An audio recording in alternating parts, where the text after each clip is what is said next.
அனைவருக்கும் வணக்கம். ஆத்ம நமஸ்காரம். சுவாமி ராமதீர்த்த பரமஹம்சர் எழுதின சுவாமி ராமதீர்த்த பரமஹம்சம் விஜயம்ங்கிற நூலை வாசிச்சுட்டு அதில் இருக்கிற கருத்துக்களை நம்ம சிந்தனை செஞ்சுட்டு வந்துட்டு இருந்தோம். நேற்று நம்ம சோம்பேறித்தனம் அல்லது தமோகுணம் அப்படிங்கிற தலைப்பில் வந்த விஷயத்த நேற்று நம்ம பார்த்துருந்தோம். இன்னைக்கு அடுத்த அத்தியாயமான சுயம் ஜோதி அப்படிங்கிற தலைப்பில் வர விஷயத்த அமெரிக்காவில் சாமி ஆற்றுன சொற்பொழிவை கொடுத்துருக்குறாங்க. இதில் வர விஷயத்த இன்றைக்கி நம்ம பார்ப்போம்.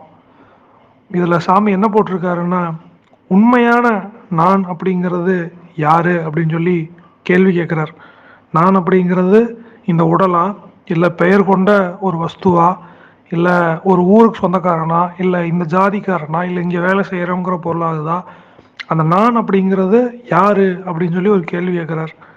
அது எப்படி இப்போ நம்ம பார்க்குறதெல்லாம் இருக்குது அப்படின்னா, நான் யாருன்னு நம்ம பார்க்குறோன்னா, சூரியனில் இருந்து பிரதிபிம்பமாகி நம்ம ஒரு நதி ஓடுது அப்படின்னா, அந்த நதியில் ஒரு பிம்பம் நமக்கு தோன்றுது. அந்த பிம்பத்தில் நீரில் ஓடுற மாதிரியே நமக்கு தெரியுது. ஆனால் உண்மையாலுமே அந்த நீரில் ஓடுறது யாரும் இல்லை.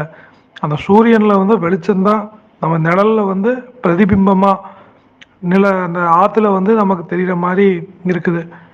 அப்போது இதே மாதிரி தான் ஒரு சூரியனுங்கிறது நமக்கு உள்ளார இருக்குது. அந்த சூரிய அக்னிங்கிறது நமக்கு எல்லாத்துக்குள்ளாரையுமே இருக்குது. அது சர்வ ஜனங்கள்கிட்டையுமே இருக்குது. அந்த அந்த சூரிய அக்னி தான், அந்த சூரிய ஜோதி அந்த ஜோதி தான் சுயமான ஜோதி. அந்த ஜோதி தான் நான். அந்த ஜோதிக்கெல்லாம் ஜோதி நீ தான். அந்த ஜோதி ஆக்குறது தான் உன்னுடைய சுயஸ்வரூபம். அந்த சுயம் ஜோதி அப்படிங்கிறது நான் தான் அப்படின்னு சொல்லி சாமி நமக்கு சொல்கிறார். அதாவது நான் யார் அப்படின்னு சொல்லி கேள்வி கேட்கையில் நம்ம ஒரு பேரையோ, ஒரு உருவத்தையோ, ஒரு ஊரையோ, இல்லை நம்ம இந்த ஒரு இடத்துக்கு இறங்கணும்னோ நம்ம நினைக்காம நம்மளோட அந்த இது என்னவா இருக்குது அப்படின்னா, அந்த நான் அப்படிங்கிற நிலைமை அது அடையாளம் சொல்லணும்னா அது அந்த ஜோதியாக தான் இருக்குது. ஏன்னா அது ஜீவனாக இருக்குது. அந்த ஜீவன் இல்லைன்னா இது பிணம். இந்த பிணத்தை நம்ம நானும் சொல்லி நினச்சிட்டு இருக்கிறோம். ஆனால் அந்த ஜீவன் இல்லைன்னா ஒன்றும் இல்லை. அப்போது அந்த நான் அப்படிங்கிற நிலைமை அந்த ஜீவனாக தான் இருக்குது. இப்போ பிரதிபிம்பமாக தோன்றது எல்லாமே நம்ம நான் நினச்சிட்டு இருக்கிறோம். இது ரொம்ப தவறானதாக சாமி நமக்கு சொல்கிறார்.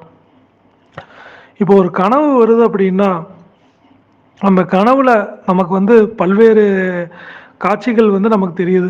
ஒருத்தவங்க போய் சாப்பிட்றாங்க, இல்லை ஒருத்தவங்க தூங்குறாங்க, ஒருத்தவங்க ஒரு இடத்துலேருந்து ஒரு இடத்துக்கு போகிறாங்க, இல்லை ஒரு சினிமா பார்க்குறாங்க, இல்லைன்னா டான்ஸ் ஆடுறாங்க. இந்த மாதிரி ஏதாவது ஒரு தூங்குற மாதிரி இப்போ நான் ஒரு சாப்பிட்ருக்கிற மாதிரி ஒரு கனவு காண்றேன்னு வச்சுக்கோங்களேன்.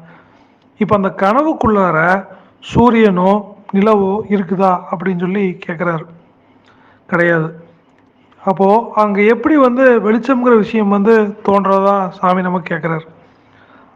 அந்த ஜோதிங்கிறது அப்போது நமக்கு உள்ளார தான் இருக்குது. நமக்கு உள்ளாரதான் அந்த ஜோதி இருக்கிறங்காட்டிக்கு, அந்த வெளிச்சம் இருக்கிறங்காட்டிக்கு கனவுல பிரகாசமாக அந்த விஷயங்கள் தெரிஞ்சிட்டு இருக்குது. அப்போ நமக்குள்ளார அந்த ஜோதி இல்லைன்னா அந்த கனவுக்குள்ளார இருட்டாக தான் அது காட்சியை தெரிஞ்சிருக்கணும். அங்கே எப்படி வெளிச்சம்ங்கிற விஷயம் தெரிஞ்சுது? அப்போ உண்மையான ஜோதிங்கிறது நமக்குள்ளார தான் இருக்குது. அதுதான் அந்த ஆத்மஸ்வரூபமாக இருக்குது. அந்த ஆத்மஸ்வரூபமான ஜோதி தான் பூரண அறிவாக இருக்குதா சாமி நமக்கு சொல்கிறார். அடுத்தது, நதி 3 ஸ்டேஜாக ஓடுது. அதாவது பிரிவுகளாக அது ஓடுது. முதல்ல அது ஐஸ் கட்டி மாதிரி நிற்கிது. இரண்டாவது அருவிகள்லேயும் கால்வாயிலையும் ஓடுது. மூணாவது சமவெளியில் ஓடுது. இப்போ ஒரு ஆறு எடுத்துட்டோம்னா இந்த மாதிரி 3 வகையான ஸ்டேஜில் தான் ஓடிட்டுருக்குது. இதே மாதிரி நமக்குள்ளாரையும் நம்ம முதல்ல அந்த எப்படி ஆறுங்கிறது ஒரு பனிப்பாறையாக இருக்குது, ஐஸ் கட்டியாக இருக்குது.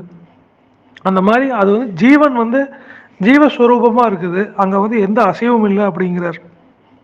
இரண்டாவது, எப்படி அந்த அருவி கால்வாய் ஓடுதோ அந்த மாதிரி நமக்குள்ளார ஜீவனில் இருந்து மனம் உண்டாகி அது உற்பத்தியாகி போகுதுங்கிறார். எப்படி இந்த அருவி கால்வாய் ஓடுதோ, மூணாவது அந்த மாதிரி எல்லா பக்கமும் ஓடுதோ, அந்த மாதிரி அகங்காரம்ங்கிறது எல்லா பக்கமும் ஓடிட்டு இருக்குது அப்படின்னு சொல்லி சொல்கிறார். அப்போது அந்த ஐஸ் கட்டிங்கிற நிலைமையில் இருக்கும்போது மனசும் அங்கே இல்லை, அகங்காரமும் அங்கே இல்லை. அங்கே தண்ணியும் இல்லை, அங்கே ஓட்டமும் இல்லை, ஐஸ் கட்டியாகவே இருக்குது. அப்போ அந்த ஜீவன் மட்டும் இருந்தது அப்படின்னா மனமும் அகங்காரமும் இல்லை. ஜீவனில் ஒரு சலனம் ஏற்பட்டங்காட்டிக்கு தான் அங்கே வந்து மனம்னு ஒரு விஷயமும் அகங்காரம்ங்கிற விஷயமும் அங்கே ஏற்படுது.